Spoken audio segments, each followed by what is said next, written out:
রাধে রাধে গৌর হরি বল। প্রত্যেক গৃহে আমাদের গৃহ মাঝে যারা গৌর ভক্ত, কৃষ্ণ ভক্ত, কৃষ্ণ উপাসক, আমার গোপালকে সেবা করে প্রত্যেক গৃহেই গোপাল প্রতিষ্ঠান করা আছে। প্রত্যেকেই, প্রত্যেক মা বাবা সেই গোপাল সেবা দেয়। আজকে গোপী গোপীনাথের পিতা গোবিন্দ ঘোষ গোপাল সেবা দেয় প্রত্যেক দিন। কিন্তু দেখো, গোপীনাথের পিতা গোবিন্দ ঘোষ সমস্ত মানুষের সেবা করতেন এবং গরিব দুস্থদের সাহায্য করতেন, চিকিৎসা করতেন, অসুস্থ মানুষকে সুস্থ করে তুলতেন। হঠাৎ একদিন গোবিন্দ ঘোষকে খবর দিলেন যে আমার অসুস্থ হয়েছে, আমার বিয়ে তোমাকে আসতো।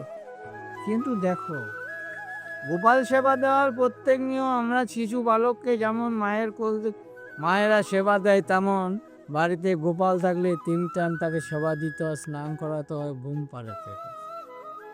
নিজের সন্তানের ন্যায় তাকে ভালোবেসে তার সেবা শুশ্রূষা করে।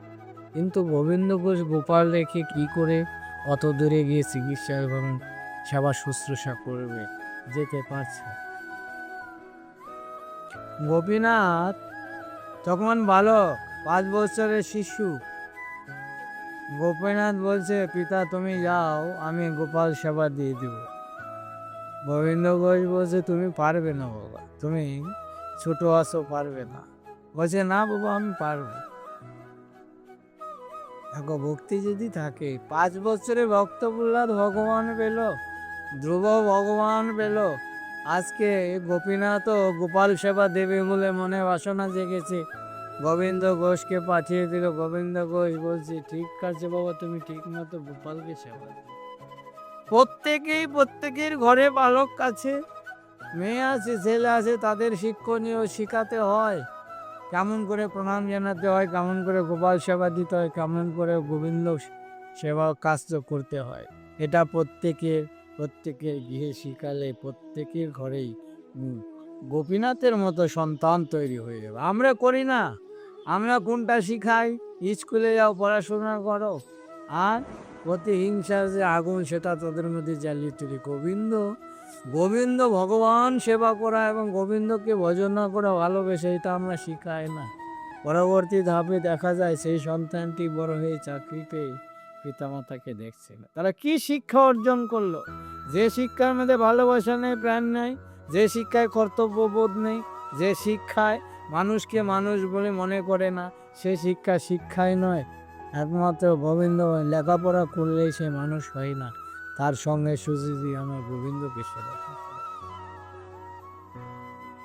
তাই গোবিন্দ ঘোষ দেখে গেলেন, গোপীনাথ গোপাল সেবা দিতে ঘরে এলেন।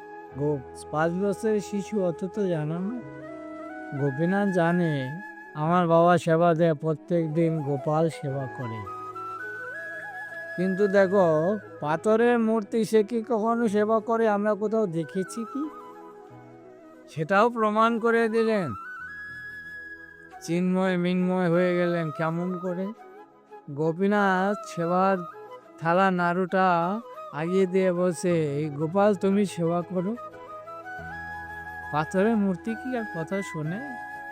গোপালের ডাক শুনতে পেরে সাড়া দিচ্ছে না। গোপাল বলছে, গোপীনাথ বলছে, দেখো গোপাল, তুমি যদি সেবা না করো, তাহলে যেখানে দড়ি আছে আমি কিন্তু প্রাণ ত্যাগ করবো। তুমি বাবার হাতে প্রত্যেক দিন প্রসাদ নেওয়ার আমার হাতে মিচ্ছ না, তাহলে পিতা ফিরে এসে আমাকে কি বলবে? গোপাল সেবা দেওয়া হয়নি। এই কথা যখন ভক্ত বলছে, ভগবানকে আর সইতে পারে? পবিত্র ভালোবাসা, পবিত্র ভক্তির কাছে ভগবান বাধা। গোপালের নয়নের জল সহ্য করতে না পারে গোপাল সড়ক থেকে, চিন্ময় থেকে মিন্ময় হয়ে গোপীনাথের হাতে প্রশ্নারু খেলে। দেখো, গোবিন্দের কেমন পরীক্ষা, কেমন লীলা। গোবিন্দ ঘোষ ফিরে এসে জিজ্ঞাসা করছে গোপীনাথকে, গোপীনাথ, তুমি কি গোপাল সেবা দিয়েছো? বলছে হ্যাঁ বাবা দিয়েছি। তাহলে আমাকে প্রসাদ দাও। বলছে প্রসাদ কোত্থেকে দেবো? তোমার গোপাল সমস্ত প্রসাদ খেয়ে নিয়েছে। গোবিন্দ ঘোষ গোপালকে বলছে, গোপীনাথকে বলছে, গোপীনাথ তুমি মিথ্যে কথা বলছো, ওই মাটির গোপাল কি প্রসাদ খেয়ে নেয়? বলছে হ্যাঁ পিতা, আমি ঠিকই বলছি। কত না করলাম যে একটা রেখে দাও, আমার বাবাকে দেবো, সবাইকে প্রসাদ দেবো, শুনলো না, সমস্ত প্রসাদ খেয়ে নেয়। বারবার ওই কথা বলাতে গোবিন্দ ঘোষ গোপালকে আঘাত করলেন, গোপীনাথকে আঘাত করলেন। গোপীনাথ কাঁদছে, বলছে আমি মিথ্যা বলছি না পিতা, আমি সত্য বলছি, প্রসাদ খেয়ে নিয়েছে গোপাল।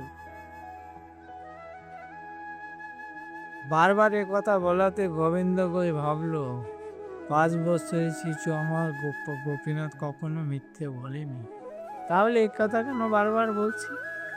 ঠিক আছে, নিজেকে স্থির করলেন, ধৈর্য ধরলেন। পরের দিন গোবিন্দ ঘোষ গোপালকে দিয়ে সেবা দিলেন। সেবা দিয়ে গোবিন্দ ঘোষ লক্ষ্য করছে, দেখি সত্যি কালকের কথাটার মধ্যে আজকের কথা কি নেই। পরের দিন গোপীনাথ গোপালকে ডাকতেই গোপাল রূপ ধারণ করে এসে গোপীনাথের হাত থেকে প্রসাদ পাচ্ছে। হঠাৎ দরজা খুলে গোবিন্দ ঘোষ যখন ঢুকছে, যেমনকার মূর্তি তেমন স্বরূপ ধারণ করে নিল। এখনো দেখবা গোপালের হাতে অর্ধেক মেরোটা আছে, ওটা সেই দৃশ্য যে দর্শন করে ফেলেছিল বলে আর খেতে পারেনি। তাহলে ভক্তিতে যদি ভগবান মিলে, তাহলে আমরা ভক্তির জায়গাতেই কেন দূরে থাকবো? আজকে গোবিন্দ ঘোষ গোপালের চরণ দুটি পিতা হয়ে পুত্রেই চরণ আঁকড়ে ধরে। তুই গোপালকে সেবা দিলে, আমি জন্ম করে গোপাল সেবা দিলাম, কোনোদিন তো আমার হাতে প্রসাদ নিল না। তুই কৃপা করে আমাকে সেই কৃপা কর যাতে আমি গোপাল দর্শন করতে পারি। দেখো পিতা হয়ে পুত্রের চরণ কি করে ধরে, আমা হইতে আমার নাম বড়, নাম হইতে ভক্ত বড়, ভক্ত হইতে ভক্তের চরণ দুলিয়া বড়। আজকে ভক্তের হাতে ভগবান প্রসাদ পেল। গোবিন্দ ঘোষ তার সন্তানকে বুকে জড়িয়ে ধরিয়ে আজকে গোবিন্দকে পাওয়ার জন্য আত্মনাদ করে কাঁদছে। কান্নাটা যদি সেই কান্না হয়, তাহলে গোবিন্দ নিশ্চয়ই কৃপা করবে।